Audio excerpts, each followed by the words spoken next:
Okay, starting it live.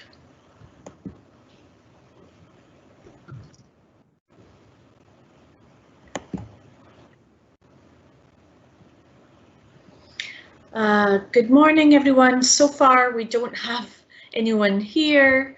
That's fine. We'll start at 11 on the dot.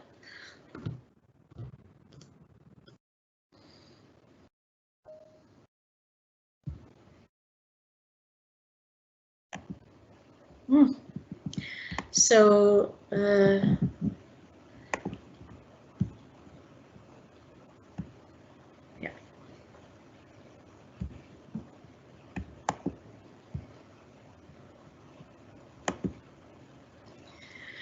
Okay, everyone.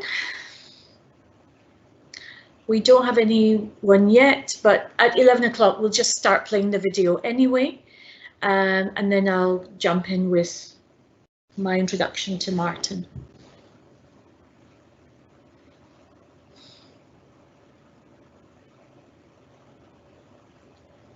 So far, we have 3 people who've joined us.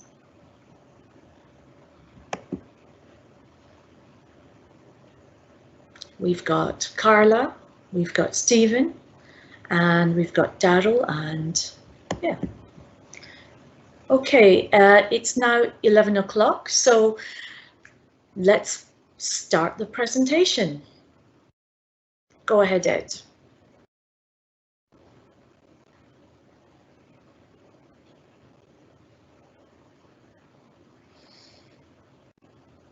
And so, Ed, if you can make sure that your system audio is on, because we can't hear the audio.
No matter where you are in the world. Thank you very much for coming to this webinar on the challenges of online training. Of course, with challenges and a highlighting of challenges, there are always solutions. The purpose of this event is to share solutions, to create discussions and to connect. My name is Ifaf Khan and I am the e-learning development manager, and I am very proud to represent the Marine Society. Producing this event with me is Edward Means, Senior Communications Officer. Carla Roxon, Head of Seafarer Education, is also here, ensuring that you get a chance to ask and answer questions. So please type your questions in chat and I may ask you some questions. In order to make sure that you have a consistent experience, our speakers have very kindly recorded their talks, but they are here ready to answer your questions afterwards. At the end of this webinar, could you please fill in a feedback form for us? I've pasted the link in chat. There are also resources for this event.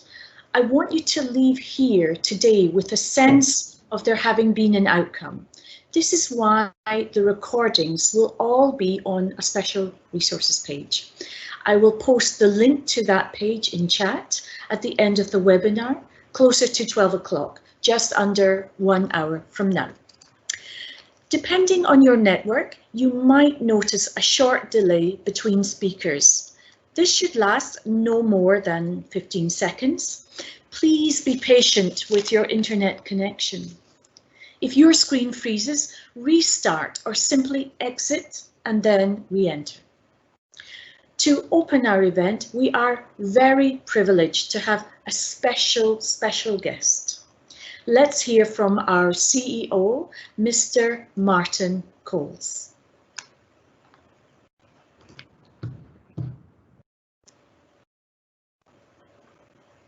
And the video is going to play now.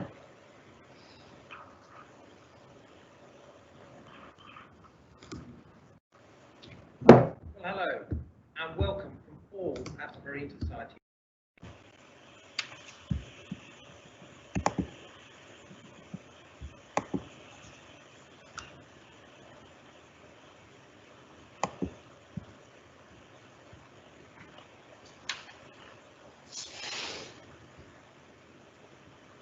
So Ed will need to unmute Martin Coles or unmute himself. That's learning new skills, gaining accredited qualifications, improving welfare, or providing ships with crew members. Throughout, the Marine Society has remained relevant for its whole 264-year history. Now, over that period, the charity has clearly had to adapt and refocus to remain relevant, and it's done this at pivotal moments in its history. Originally, it supported young people on training ships, and it did that right through till about 1944. And then post the Second World War, the charity refocused to help those without financial means gain sea careers. And in 1996, it further developed its education services with the merger with the Seafarers Education Service. And then in 2011, we launched our first e-learning course, so that now in 2020, we have an award-winning platform called Learn at Sea that allows access online and offline to digital learning services, supported with a digital library service. So in a post-COVID world that we have all found ourselves jettisoned into, organisations are having to adapt and refocus their training. They're challenged by the rapid move from face-to-face to online training, the need to create new infrastructure, perhaps without prior planning, spending money on new technology at pace. And might it work in the short term, but will it suit the long term? What will the new normal post-COVID be like? So today, we'd like to provide you with some support around some of these questions and offer you the opportunity to listen to the advice from our experts, to ask questions and to express your opinions. We're going to hear from Stephen Gosling and Nick Chubb on the challenges of online training. And then after this, my colleague Ifaf is going to moderate around questions and answers, and you can post your questions throughout the two talks and we'll address them at the end. And of course, before we finish, Ifaf will provide you with a link to a recording for today and other related resources. So let's get started. Ifaf, could I ask you to introduce our first speaker. Thank you very much, Martin. Martin has pre-recorded this. Well, hello, and welcome from. Let's now move on to our next speaker. His name is Mr. Stephen Gosling. 2020 marks Stephen's 20th year in the maritime industry. He spent his first 10 years as a seafarer in the cruise industry as a deck officer. And then he moved ashore in 2011 and has worked in training and development roles for the Nautical Institute, City University and Nautilus International. He is now Quality Assurance Manager at Videotel, involved in the production of maritime content and delivery of e-learning courses to a global audience of learners. He holds an unlimited master's ticket and MSc in Maritime Operations and Management. Now, we decided to make this a little different. I asked Stephen 3 questions and Stephen answered them in his own very insightful way. So now I would like you to listen to Mr. Stephen Gosling.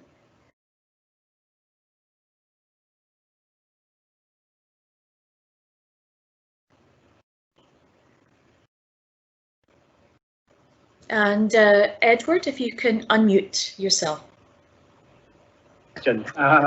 It is important and probably difficult to answer quite briefly. I think when I think of learning and I think of what learning does for us as human beings, it kind of fundamentally underpins who we are and what we can do and what we know and how we perform, in our lives personally and professionally. So asking the question, how important is it?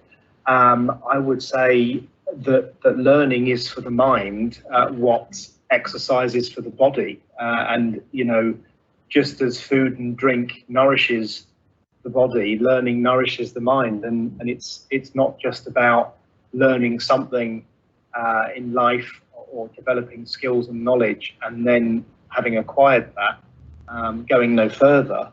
I think one thing that's constant in his life is change, and factored into that is our need and our necessity to have to continue to learn to meet those changes, whether it's in the way we do things in life, whether it's new technologies, new practices, new ways of working. We're constantly evolving as people to meet those changes and challenges. So I think it's important both professionally in order for us to remain relevant and stay up to date and be proficient at what we do in our careers, but also personally to grow as people, to become leaders as we grow in our careers and as we begin to mentor and teach the next generation below us and to be role models for them. So we're always learning and we're always developing.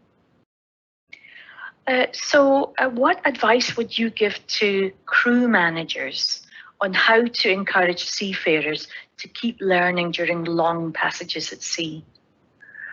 Yeah, that's another great question.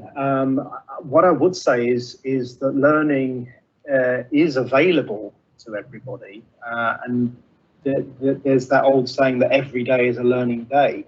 Now, whether we choose as individuals, whether we choose to embrace that opportunity, whether we choose to learn, whether we can be bothered to learn, and whether we're willing to learn is actually a different matter.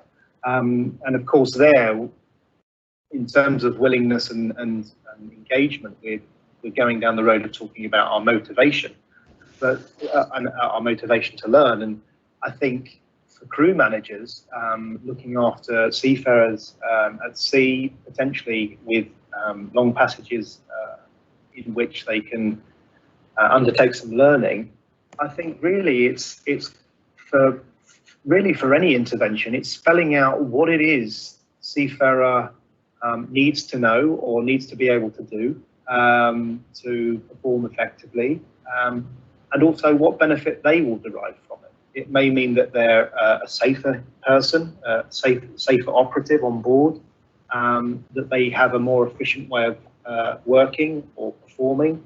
So there has to be some reward for from any training intervention, from any learning that takes place, whether it's personally, professionally, or both. If there's absolutely nothing, or there's the perception that nothing's to be gained, then of course there's little motivation to want to do it. And the difficulty nowadays, I think, that we see is that seafarers are so busy on board. They have so much to take care of with so few hours to take care of it in the learning and training interventions kind of slip down the list of things to do, and priority for it is not always as high as it should be. So I think so long as it can be articulated just how important a piece of learning is for the individual and potentially for the company, then it makes much more sense, and I believe seafarers will be far more motivated to then undertake that learning. There has to be buy-in on both sides, both from the company point of view in setting out why the training is important and what the reward is, the recognition and reward for that is, and from the seafarer's point of view, what's in this for me, what am I going to get out of it, how is it going to help me personally and professionally. There are a lot of courses out there which use video tutorial e-learning and that have a face-to-face element as well. And there are lots more face-to-face courses than there are online courses. What advice would you give to organizations who want to adapt courses, who want to turn face-to-face courses into e-learning?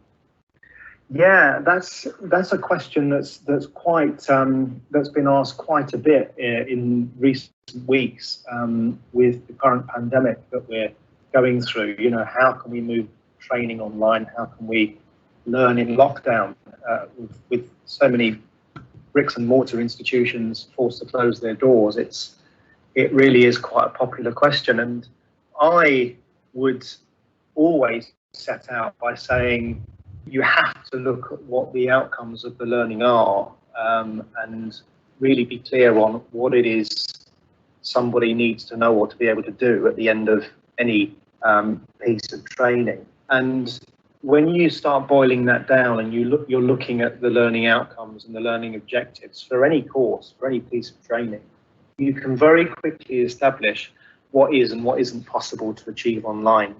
And I say that because I work for an e-learning company. We produce learning films, we produce e-learning courses, but I wouldn't sit here and I'll make a claim or seek to claim that every type of training can be delivered online, because clearly where skill development is involved, there has to be some physical intervention and some physical hands-on practice. You know, you can't physically put out a fire and activate a fire extinguisher on a computer.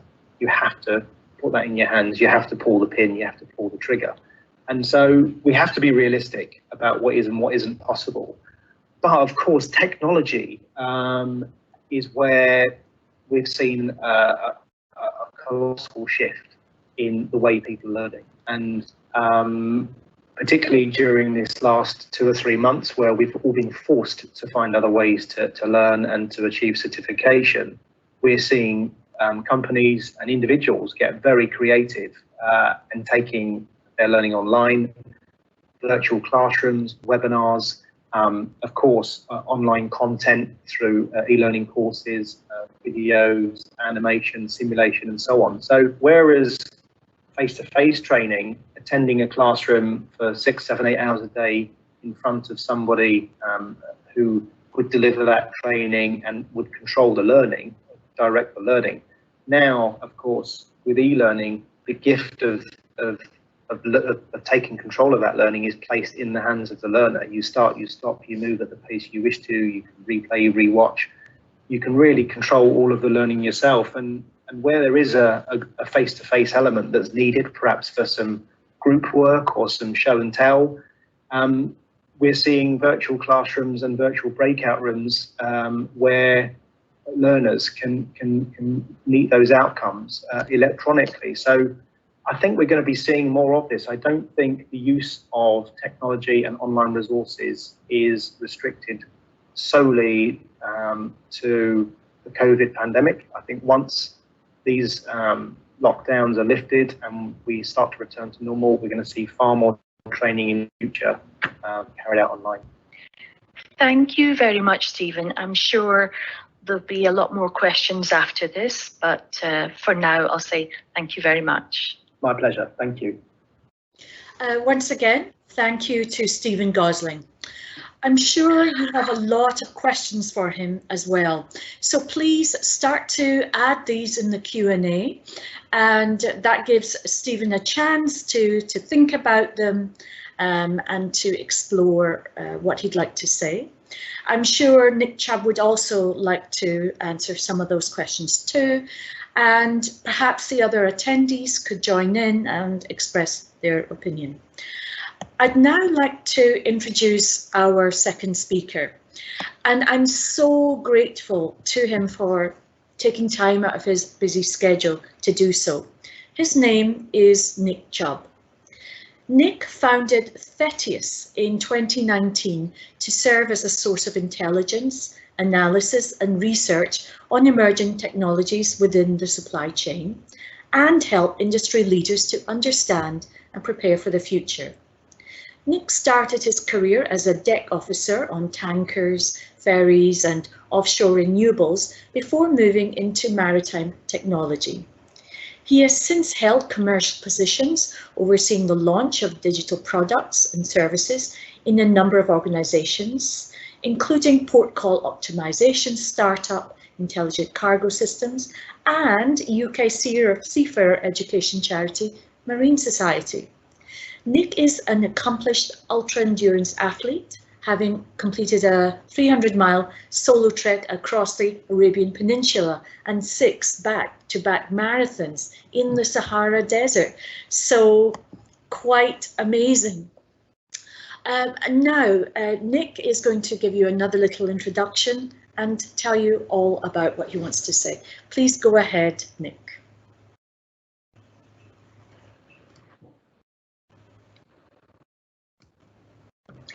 Hey everyone, it's Nick Chubb here from Thetius. First off, thank you very much to the Marine Society team for inviting me here to speak. Just by way of introduction, I'm a former seafarer. I came ashore in 2015 and I now run a technology research consultancy. We spend our days pulling in data on emerging technology trends across the industry and then produce research for our clients to help them understand where the future is going. We've obviously been asked to come and talk about online learning, online training, and the challenges that come with that.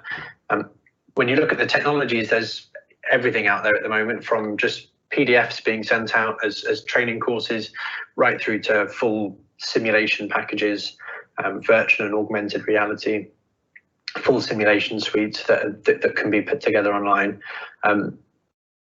There's a lot of solutions out there, they're quite defined, so I thought it might be more helpful to talk about some of the areas that I think are critical across all distance and online.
We've had a bit of a problem with the audio for Nick's talk, so let's restart.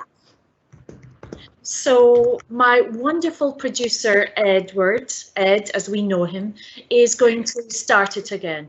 Thank you very much, Ed. Please go ahead and replay.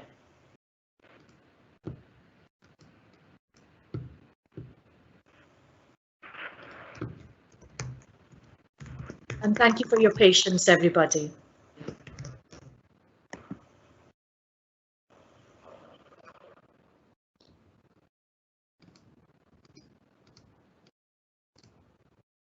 So while we're, oh, here we go.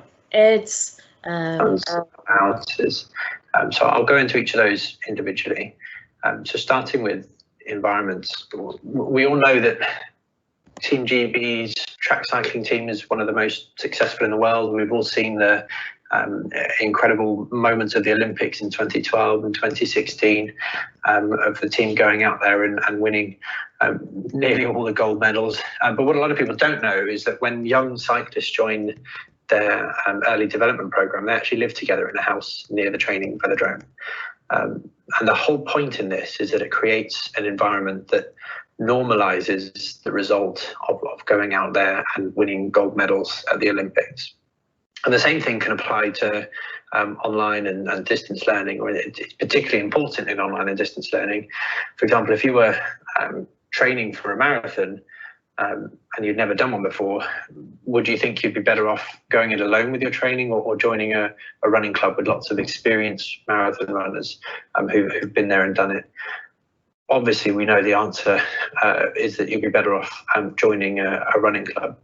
When we look at putting together online learning and training opportunities for people, it's really important that we set that environment up right. It's really important that they're in a social environment, however that's created, whether it's through forums or chat or some other support system, but also in their physical environment, that where physically where they're actually studying, whether it's the dining room table or the spare bedroom, is set up in a way that actually can facilitate learning rather than prohibit it. I think we've all learned a lot about that over the last few months while we've been working from home.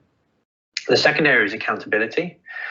And to give you an example of what I think it can be effective accountability, we produce a lot of research ourselves, and often those reports are as long as 25,000 words. So they're big challenges, and it can be difficult to get started and make progress on those projects. But one of the ways we actually ensure that they get done is often we will announce the publication and the publication date publicly before we've even started the drafting process. And it's a way of making sure, when we've got people expecting us to publish something, of making sure that we actually do it. One of the real challenges with online and distance learning is that it's very easy to say to yourself that you're going to complete a module of a course, or you're going to complete an assignment by a certain date. But if you've not got someone that you're accountable to, it's so easy to go back on your own word to yourself. So both at an individual level, it's really important to find those people who you can be accountable to, whether it's it could be your partner, it could be a colleague, it could be someone else who's on the course with you, but also from an organizational standpoint, when you're trying to facilitate online training of any sort, it's really important that there are accountability partnerships in place, and people are, particularly people who are in a position that they're willing to mentor the people who are learning, rather than just holding them accountable. It's incredibly powerful, and it makes a big difference to success rates. There's been a lot of research that is showing that. And lastly, the third one is around allowances. Often when organizations try to put together some kind of online or digital learning in place, they don't make any allowances for the fact that these courses sometimes require you to be spending 5 hours a week working on the course content. And yet you're still asked to hold down a full-time job. You could be working 40 hours, or you could be still working at sea with the same leave that you had before. Whatever it may be, if you don't actually make allowances for the fact that people are trying to learn something new, and help them through that, by giving them extra time, giving them extra support, allowing them to have that kind of open conversation with their line managers or whoever they're working with, you're more likely to set people up for failure. And on an individual level, I think those allowances are much more about being kind to yourself. I've done a lot of online and distance learning over the last few years. It's really difficult, and often the journey is one that takes years rather than months or weeks, and often you will just have really bad days where you fail and you get stuff wrong and you don't want to continue. But giving yourself the space and being kind enough to yourself to say that that's okay and know that that's okay, you're much more likely to come out the other side with a positive result. So those are my 3 takes. I don't think it matters what technology you're using. My learning than others. There's thousands of solutions out there. Definitely shop around, but when you're setting either yourself or your teams or your organization up for online and distance learning, just make sure that you're building the right environment for everyone, both on an individual level, but also at a team level, and that you're setting up some sort of accountability for people, and you give them allowances of time and kindness to give them space to actually get the work done. Very happy to answer any questions or deep dive into any of the specific technologies in the Q&A, but I think if you get those three things right, you'll be in a much better position. Thanks very much. Thank you very much, Nick. As I said before, that is a pre-recorded talk, but Nick is actually here in person. Nick's joined anonymously, so I'm sure we'll be able to unmute him and get him to answer some questions too. We've had our first question come in. This is from Ted Bailey at Lloyd's Maritime Academy. Ted asks, how do you assess the pros and cons of online learning with high levels of course director feedback, such as live webinars or chat forums versus autonomous on-demand learning? So I'm going to leave it to either Steve or Nick to answer that. So Steve, would you like to go first? Yes, certainly. Can I just check you could hear me? Yes, we can hear you. Okay. Marvelous. Okay, how do you assess the pros and cons of online learning with high levels of course directive feedback versus autonomous on-demand learning? Yeah, there are obviously pros and cons to all types of learning and all formats of delivery. And we're very keen at Videotel, we're very keen to garner feedback from our learners, from our online learners on completion of their courses. And whether that feedback is positive or negative, we're very keen to understand what works well and what needs improving, so that we can improve the learning experience. Not everybody has an appetite for online learning. They're required to do so, perhaps from a company instruction or through necessity, but there's clearly an appetite for it, or has to be an appetite for it. And if you go into online learning with the mindset that it's not going to work for you, then you're naturally starting on the back foot. And what we try to do is we try to write our courses and deliver our material for as broad a group of learners as possible. When I say that, I mean learners of all ages from all countries and with different commands of English language. So more animation and more pictorial content rather than text-heavy spoken content.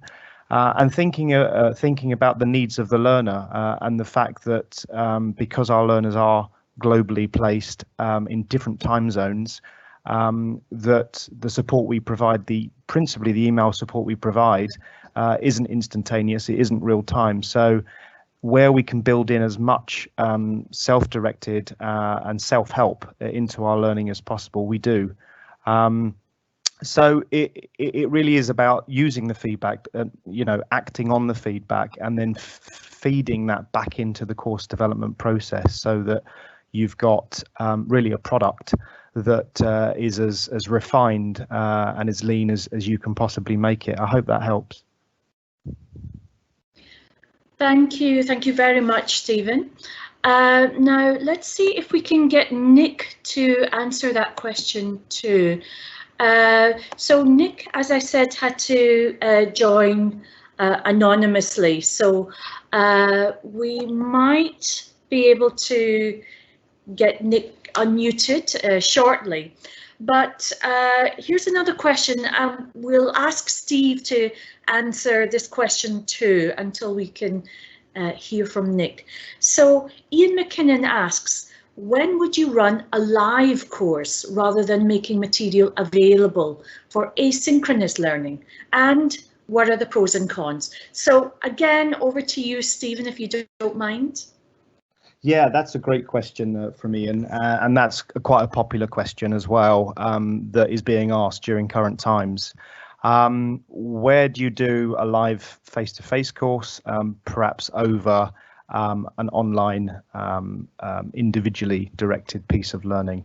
I think coming back to what I was saying in my pre-recorded piece, it really does depend on the learning outcomes and what it is you need to achieve in terms of learning objectives. If there is group work, if there is work where interaction between individuals is vital as part of the learning, perhaps role play as well, then or there's skill development involved, there's actually some hands-on practical skills that need to be acquired, then that is very difficult to achieve online and in some cases impossible. We have to be realistic about what is and isn't possible to achieve on a computer screen. There's whole sections of seafarer training that clearly we just cannot go near because it's very practical in nature.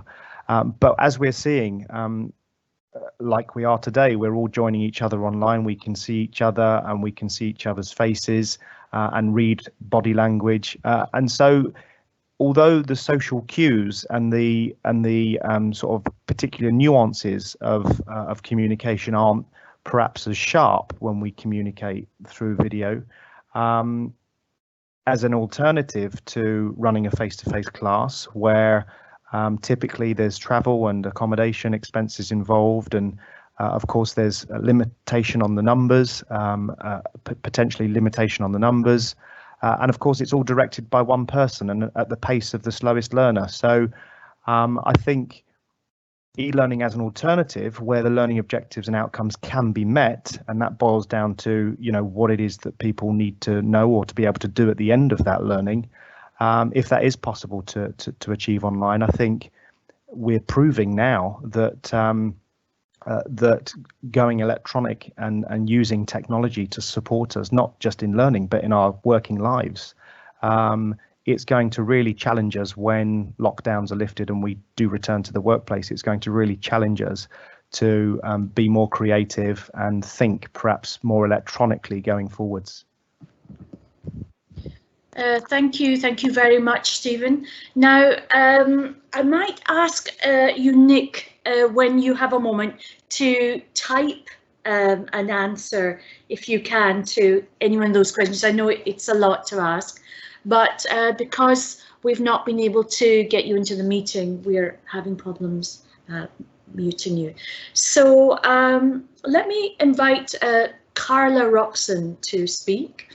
So Carla, would you like to answer a question from me?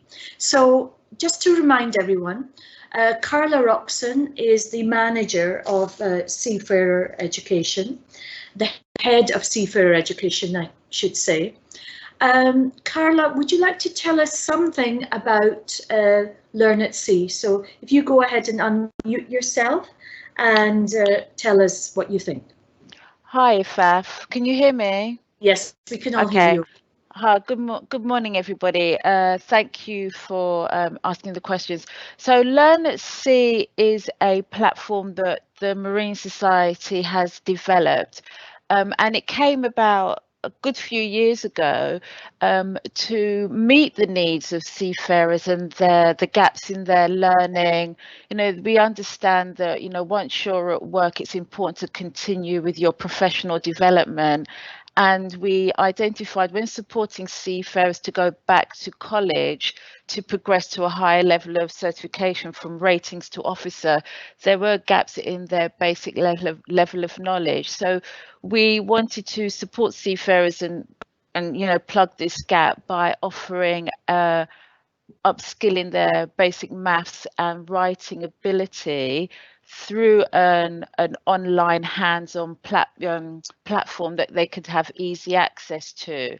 So we developed Maths at Sea, and that was to help them to develop their basic maths so that they could then progress on to go to college and do their HNC nautical science or other qualifications that helps them to step up to their next level. Over the years, it's been a success, and we've developed it further to include other topics that would help seafarers develop in their personal development and professional development. So it enables them to upskill in areas that would help them progress further personally, and also to help them with their professional development through it being maritime contextualized. We've got support from IFAN with this, which was an integral part of us growing the platform.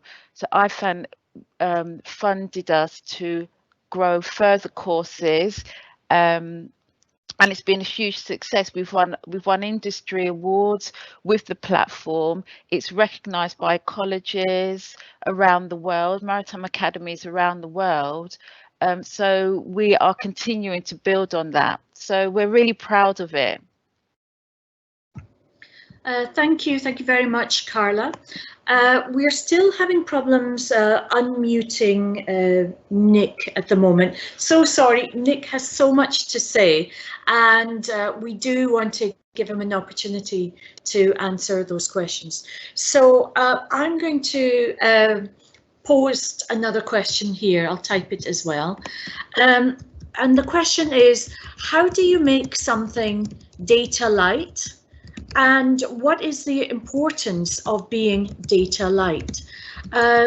Stephen, can I ask you to answer this question as our technical expert? How do you make something data light so that people can access them while at sea?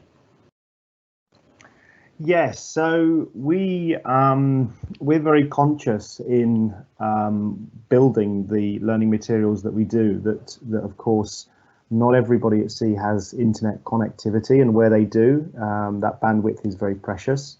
So although I don't speak from a software development point of view here, that's not my background, that's not my area of expertise, I do know that the software development team are innately aware of the industry we serve and of the unique challenges seafarers face in terms of being able to access resources online.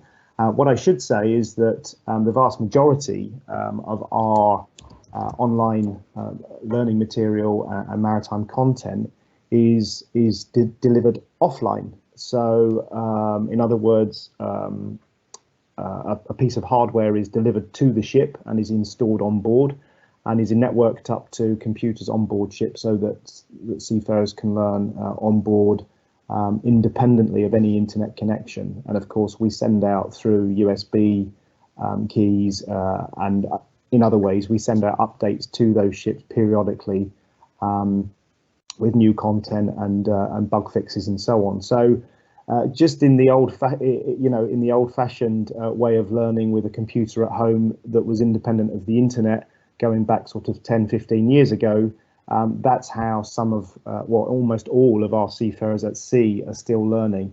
Of course, for ships that do have a good internet connection, and for those on land that are not restricted in that way, we can also make available to those learners online content that does depend on an internet connection. But notwithstanding the way in which they access our content, all of it from scratch is built in a way that is mindful of the fact that bandwidth is a very precious thing at sea. Thank you very much, Stephen. We've had 2 further questions here. Nick, if you want to perhaps note down some of your own answers, and then we can email everyone with your answers too. We're still looking into how to unmute someone who's not joined through their email address. So we've had 2 questions. The first one is from Jamie Buller. Jamie Buller is one of our subject matter experts here at the Marine Society, and he helped us launch our Stability at Sea course by creating most of the content for him. So we are very, very grateful to Jamie. So Jamie's question is, a year or so ago, there was a flurry of ideas around virtual reality teaching using devices such as Google Cardboard technology. Nick or Steve, do you see this as a future way to supplement virtual learning? So we're going to have to jump back to Steve, but then afterwards I might also ask one of our other participants. We've also got the director of the Marine Society's learning section, Daryl, here. So we might also ask Daryl as well. But first, you, Steve. Yes, certainly. I'll keep it very brief by saying to Jamie a sort of an unequivocal yes to that question. Virtual reality is still coming of age, particularly in the maritime industry. Of course, in the past, cost has made it prohibitive, as well as actually the technology itself not being slick enough. But we're seeing with the advance of computer power and the diminishing cost of computer power that virtual reality now in maritime is happening, and Videotel is at the forefront of that development. We've got over 40 VR modules now that can be used by seafarers wearing a headset and virtually being on a ship and carrying out those dangerous and difficult operations virtually. Of course, it is virtual, it isn't the real thing, but in terms of maintaining safety and the operation of the ship without compromising safety, it's absolutely the next best thing. And integrating that into programs of training, as we're seeing happening in 1 or 2 of our colleges that are trialing our VR suite, it's working out very well. And of course, the VR is able to deliver different skills and insights that a video or a chalk and talk just simply cannot. So I think VR is just going to be another one of these many and fantastic tools that we in the maritime industry can finally get our hands on to enhance the education and training of our mariners. Thank you very much, Stephen. Now, let's see if we can get Daryl to also answer this question. Go ahead, Daryl, if you can. Remember to unmute yourself. Yeah, so I just got the end of that. I think my only view, and I'm no expert in the area of VR and AI and so on, but I think that is an area where in terms of skills-based development, there is a limitation. It seems to me the opportunities are that you can create scenarios that you wouldn't otherwise get in a real life situation, particularly at sea.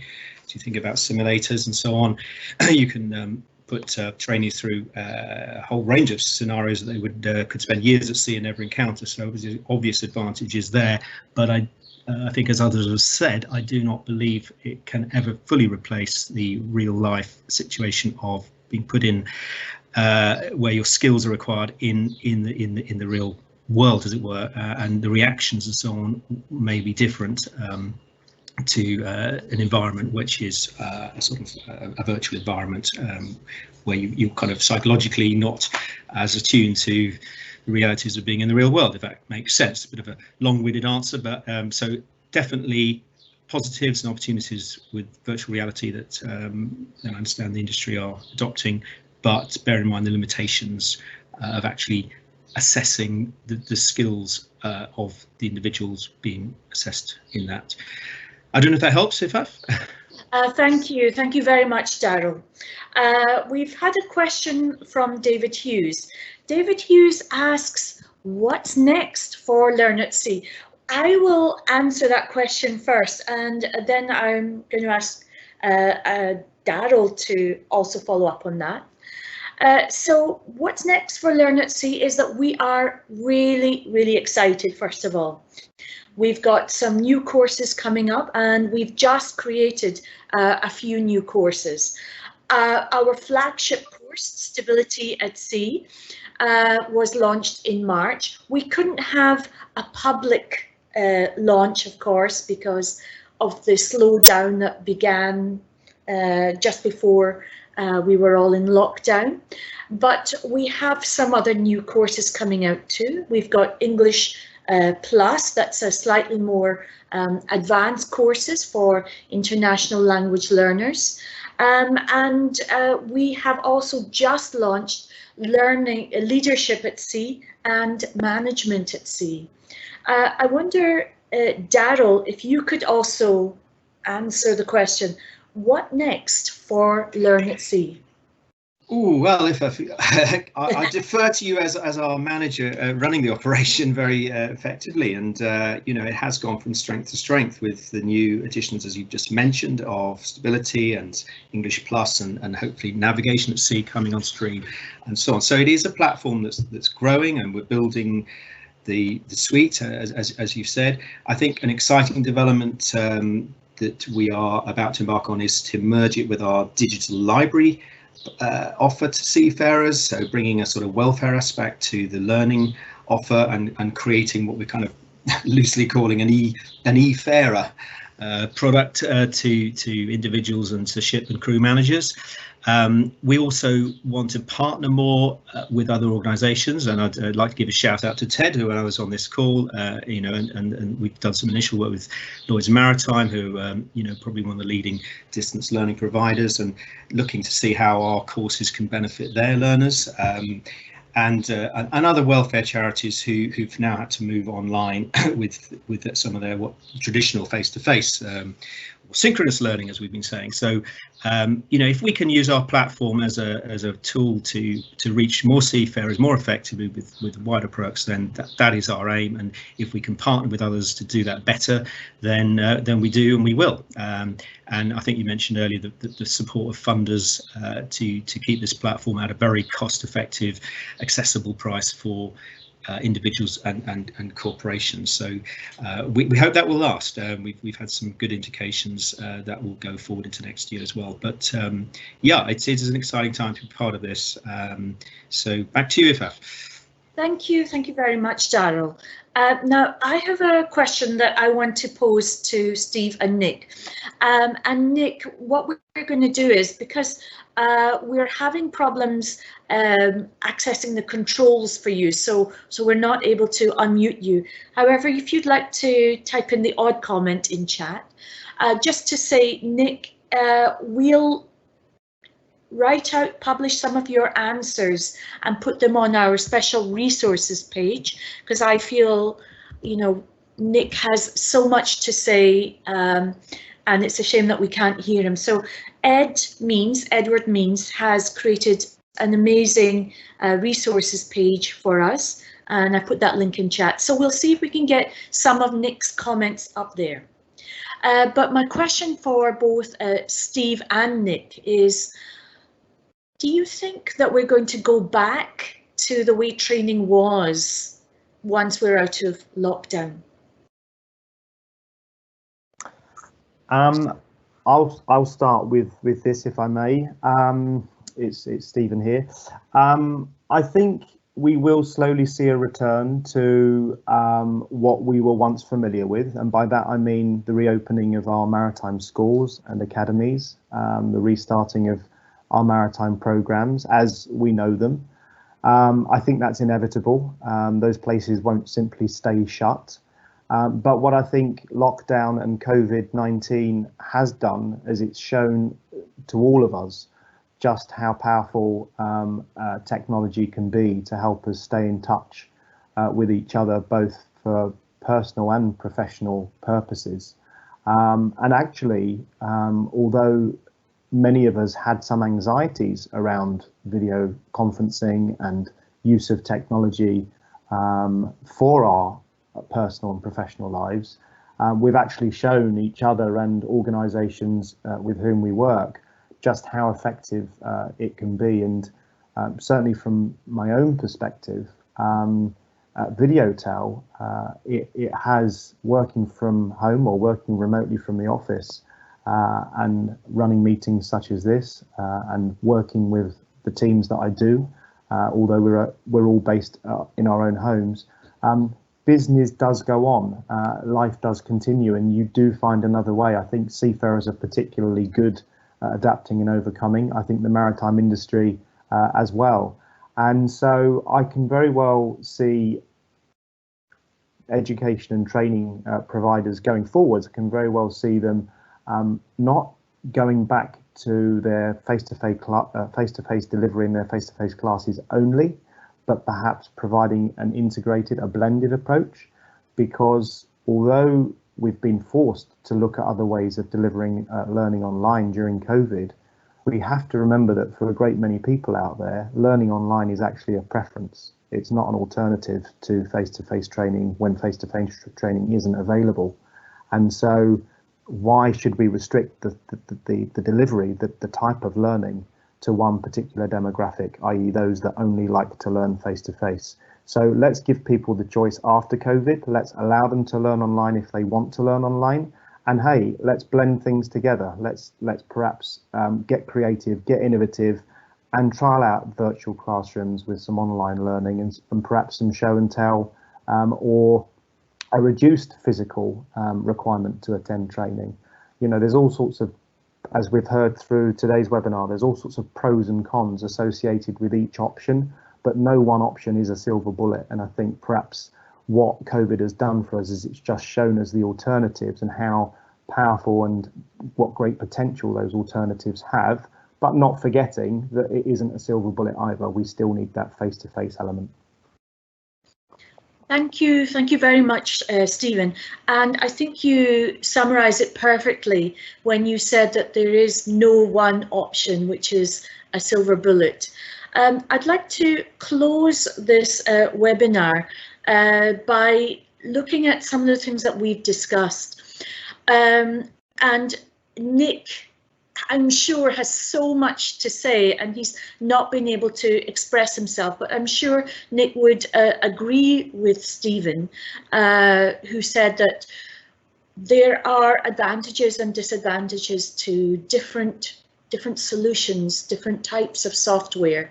There are lots of considerations to bear in mind, such as how much money you can invest in something and how big your audience is. Do also bear in mind, everyone, that if your target audience is someone who isn't used to being online, then you probably want to keep it very simplified and very streamlined. Jamie Buller mentioned Google Cardboard technology, and Jamie Buller's target audience is young teenagers, nautical students, and I'm sure for those students, you can go as sophisticated as you want with different types of technology, but we have to be somewhere in the middle between the two. I've seen a number of face-to-face classes that have been run through Google and Zoom very successfully, and I think that we can go back to a blended learning, but a cheaper blended learning approach in the future. You will have seen in chat that there is a link to our resources, the videos that you heard, or if your network connection was wobbly, that you didn't hear perfectly. Once again, I'll paste in chat a link to our feedback form. Please do give us your feedback. We really welcome it. This is the first time we've run this, but we hope to run a lot more in the future. I'd like to close this by saying thank you very much to Edward Means, without whom I couldn't have run this at all. Edward was queuing the videos and playing them.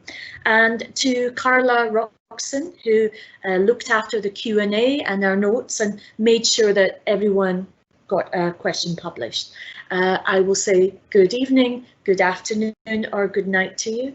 Thank you very much, everyone. Thank you very much. Bye all.